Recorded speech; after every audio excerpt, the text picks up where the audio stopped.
Petlad civil હોસ્પિટલના મહિલા તબીબની બેદરકારી સામે આવી। પ્રસૂતિ માટે આવેલ દર્દીએ આપ્યો હતો બાળકીને જન્મ। બાળકીના જન્મ બાદ બાળકી તંદુરસ્ત હોવાનું જણાવ્યું હતું તબીબે। માતાના ગર્ભમાં બાળકે મળત્યાગ કર્યો હોય સર્જરી કરાવવા પરિવારને જણાવ્યું। પરિવારે હા પાડ્યા બાદ તાજી જન્મેલ બાળકીને માતાથી અલગ વોર્ડમાં રખાઈ। મોડી સાંજે ફરજ ઉપરના સ્ટાફ દ્વારા બાળકીને મૃત જાહેર કરાઈ। પરિવાર એ મહિલા ગાયનેક તબીબ વિશ્વાબેનને હોસ્પિટલ બોલાવતા જ તબીબે હવે જે થાય તે સવારે જણાવી હાથ અદ્ધર કર્યા।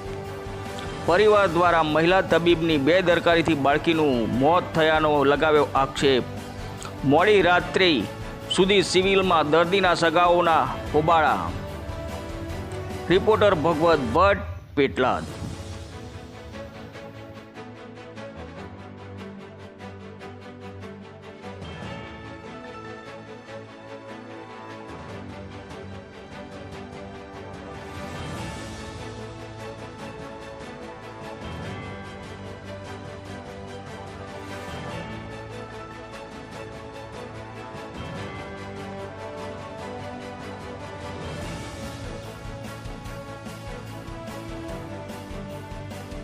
મારું નામ ધરતીબેન કૌશિકભાઈ શર્મા અને 24 તારીખે અમે અહીં આગળ આવ્યા છે। ડિલિવરી થઈ અને બાળકીને જન્મ આપ્યો અને આ 3 દિવસ થયા।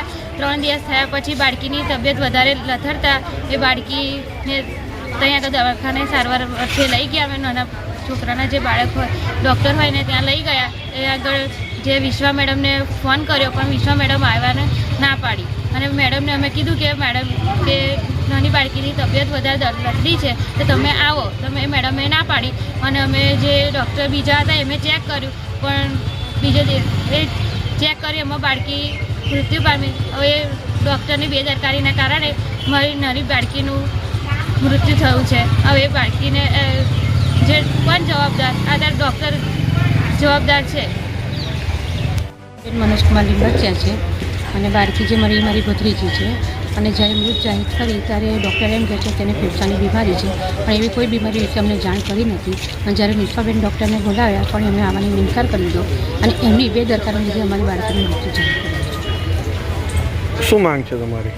બસ કંઈ જ નહીં, બસ અમારી બેટીને ન્યાય મળે ને એમને યોગ્ય વિશ્વાબેન પર યોગ્ય પગલાં લેવા।